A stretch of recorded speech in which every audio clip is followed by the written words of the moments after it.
Greetings, Star Wars fans. Whether your favorite character is Mara Jade from Legends content, or maybe you prefer something a little newer like Dr. Aphra from the new canon comic books, my name is John Edward Lee, and I thank you for joining me for another episode of Universe Expanding Books and Toys.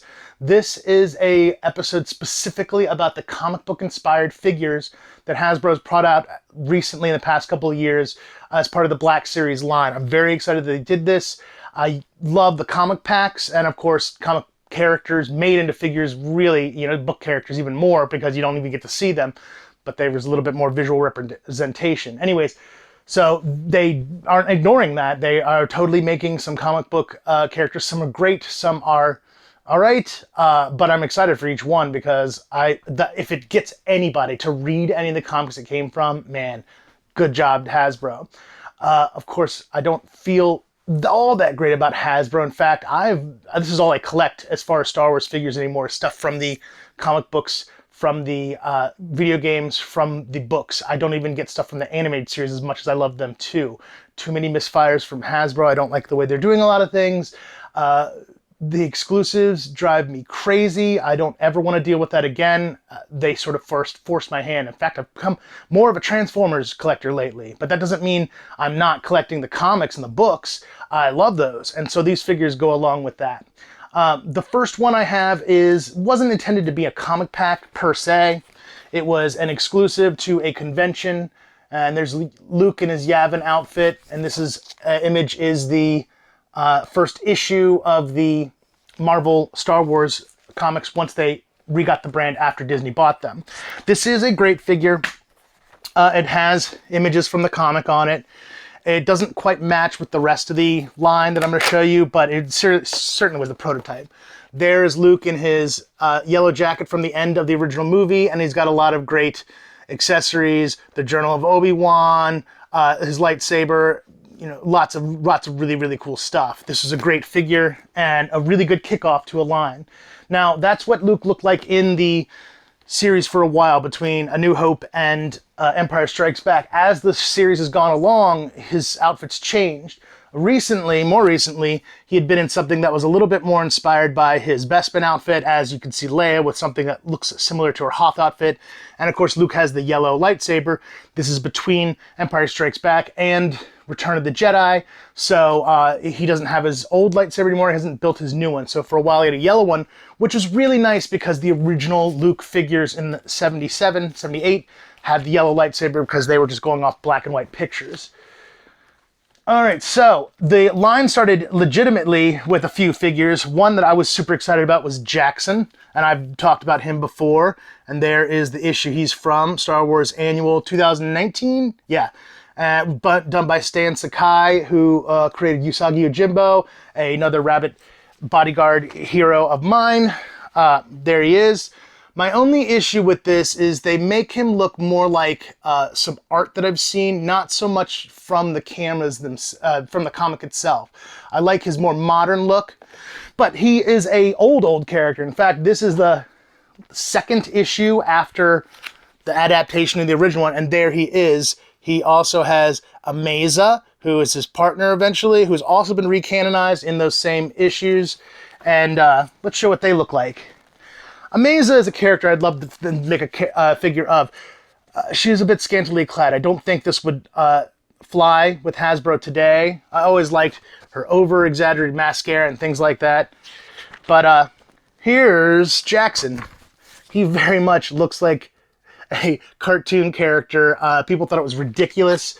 I love it. I think he's a great character. Carnivorous Lepus is what he calls himself. Jaxxon got a huge amount of time in new canon from being in the Star Wars Adventures, but there, like I said, is Amasia. There's him doing the exact same move, and you can see that they gave her, because this was a little bit more family friendly, a full body. She basically looks the same, but not as much skin. I think they could totally make that into a figure. In that line, one of the first things they did, he started out with Luke, why not make Luke again? But this is a particularly cool one. Heir to the Empire, based on the books, which was adapted into comic books.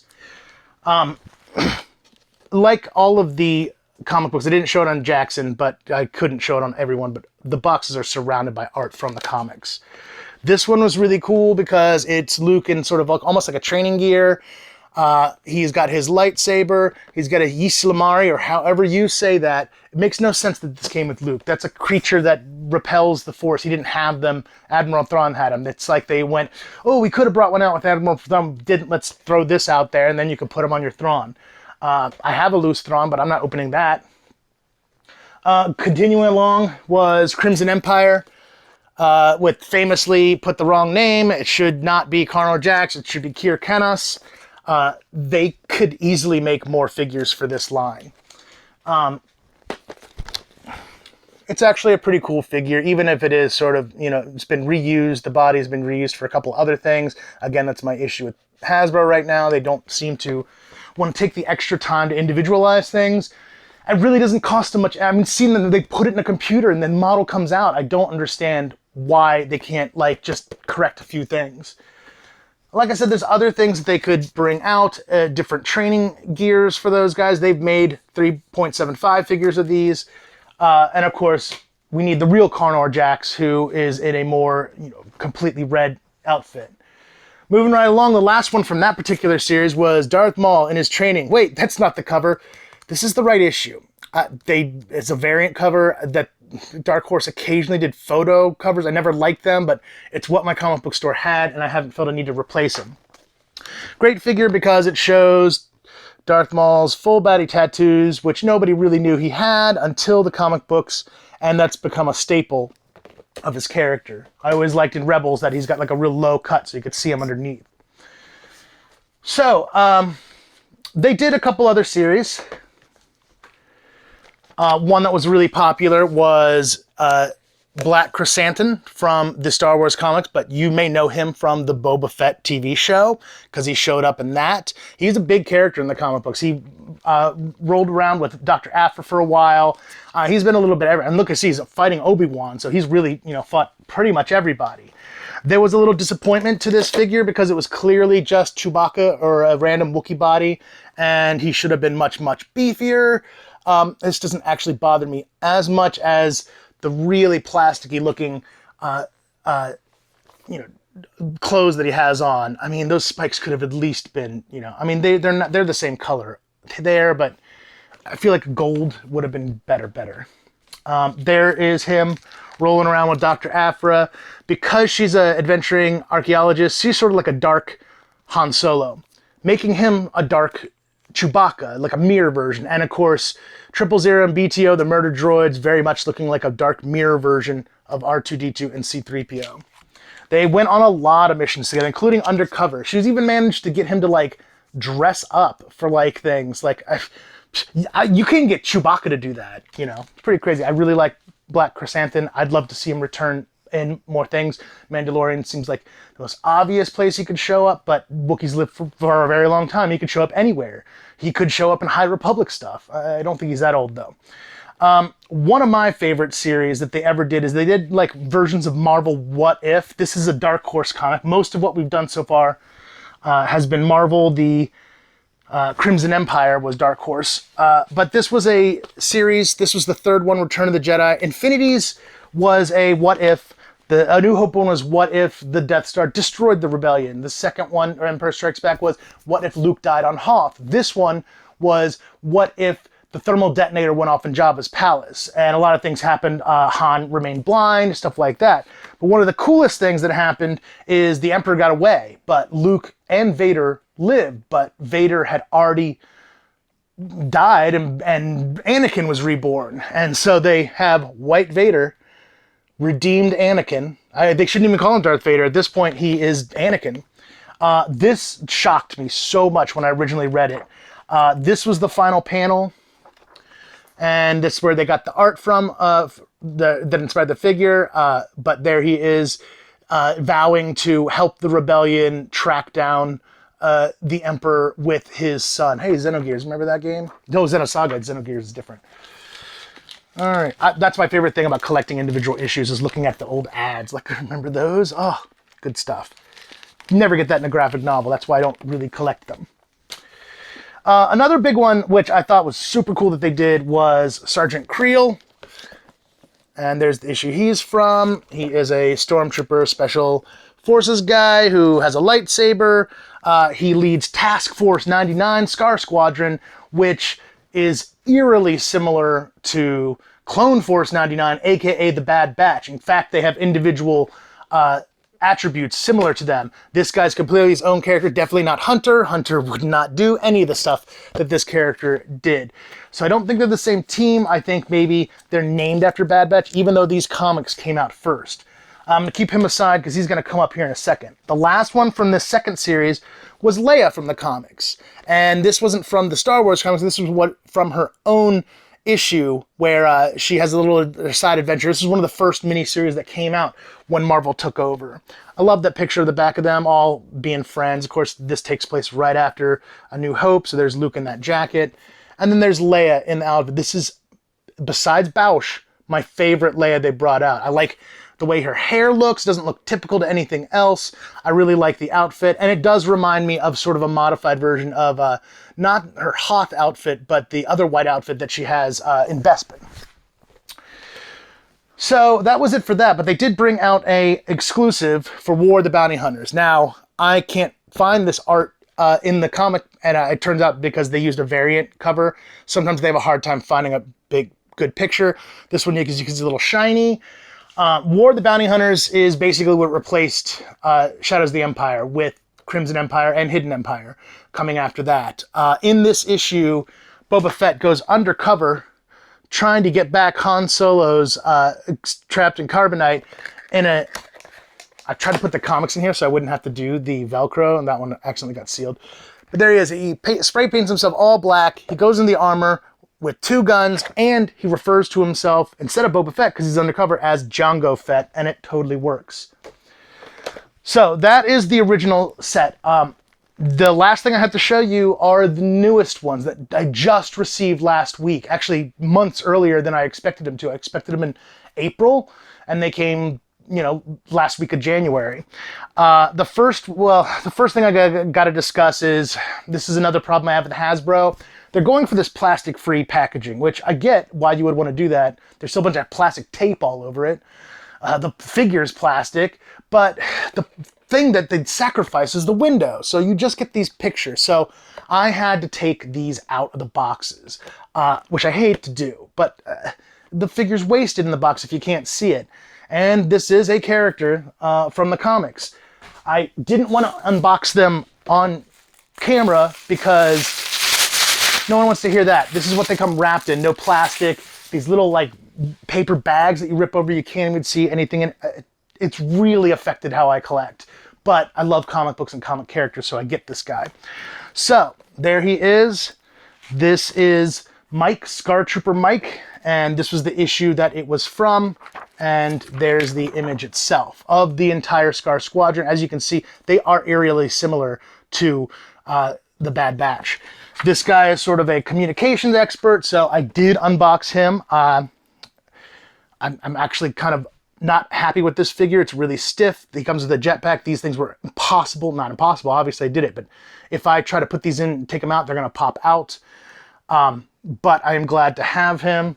I won't be taking my Creel out of package, but they do look good together. They're obviously going to do more Scar Squad. I'm happy for that. The next one is Dr. Aphra. And this is the issue the cover art is from. She's got a Jedi trapped in there. She's got a long jacket. This is the second Black Series figure. And this is what it looks like. She's clearly just a retooling of the original one with a couple things like the scarf to cover up the collar, the sleeves and the jacket, although everything else is pretty much the same. And of course, her helmet can come off. I love Dr. Aphra, and there's a lot that could be said about her. In fact, there's a lot of characters they could use. Now, first off, she's been everywhere. She's met everyone. She's a great character. If they want to make more characters for Dr. Aphra, please make Tovan an Imperial that fell in love with Aphra and left the Empire and joined the rebellions. There's also Dirge. Dirge is a Legends character from the original Clone Wars animated series, as well as the Clone Wars comics that came out about then. They brought him back for this episode. He doesn't really survive this issue. I mean, it's dubious. They could always bring him back, but why? Why bring out such a great, beloved character, recanonize him, and then this is like 2 years ago or a while ago when that issue came out. Of course, Sana Staros, who just got her own series, is a big character in the comic books, and an the partner of Aphra and one of her exes as well. Really good character, a smuggler. I love the green outfit. I think that would pop so well on a figure. But if you really want to please me, my favorite Dr. Aphra cover of all times, which this could easily be made.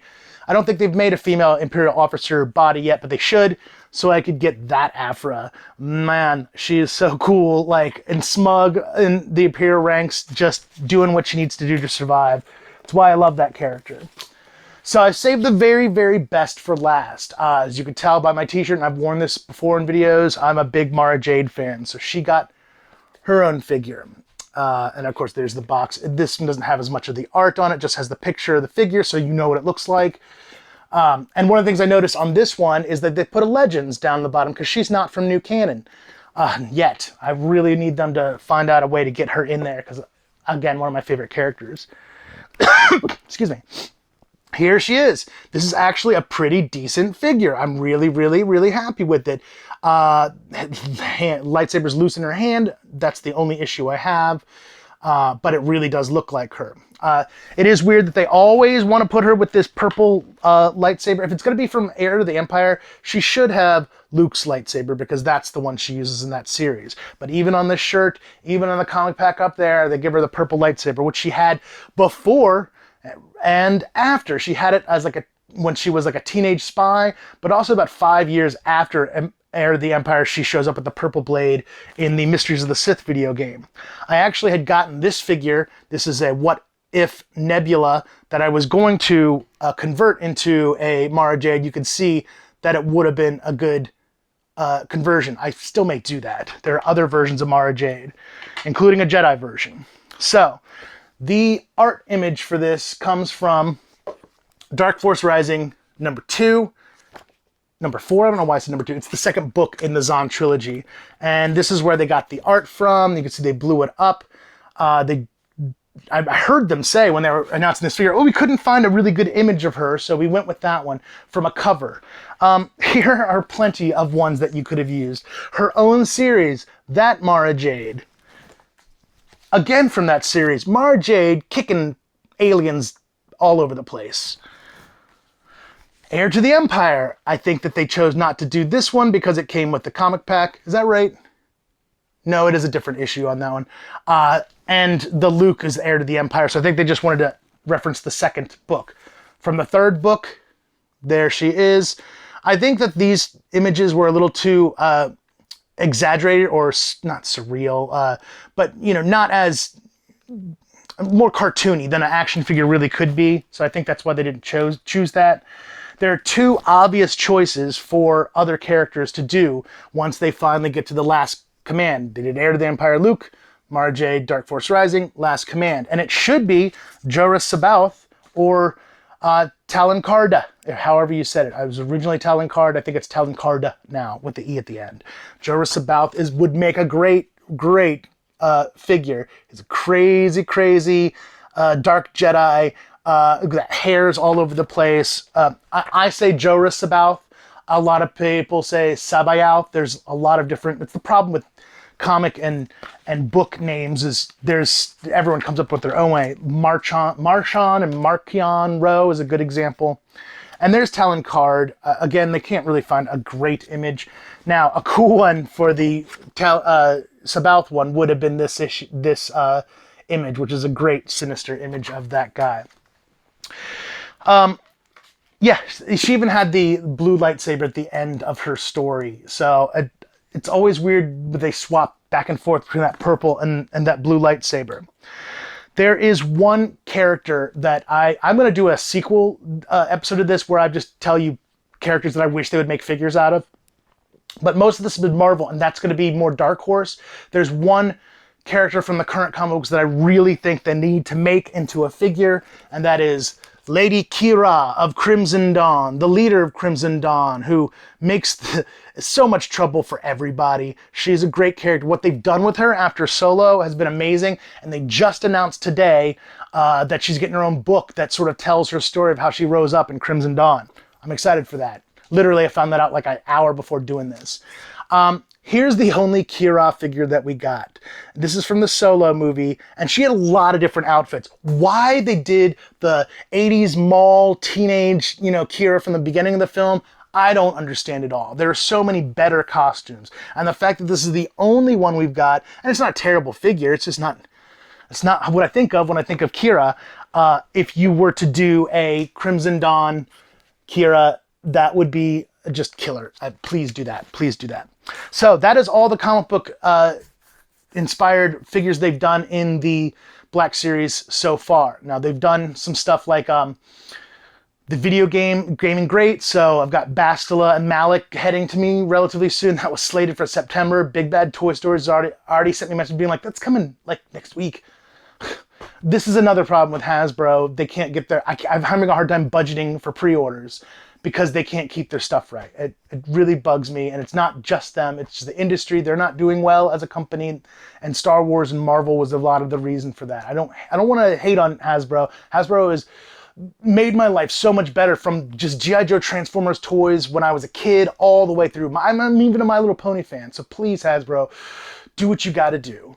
But please keep us in mind, which you do. Then the business part rears its ugly head, and then all of a sudden you can't get an exclusive on Walmart's website, or you can't get an exclusive on Target's website, and then the stores have extra ones that get clearance. Why? Just make them available everywhere. It really, really bugs me. I never get upset in these videos, but this is me upset, which is not that bad.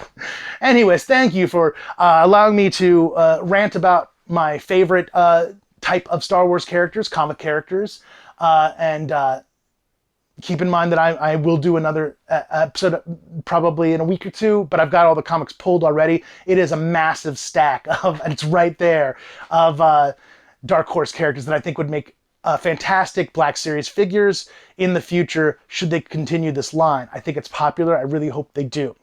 Thanks again. My name is John Edward Lee. We'll be back with another episode of Universe Expanding Books and Toys sooner than the last episode. And I want you to remember that the Force will be with you, always.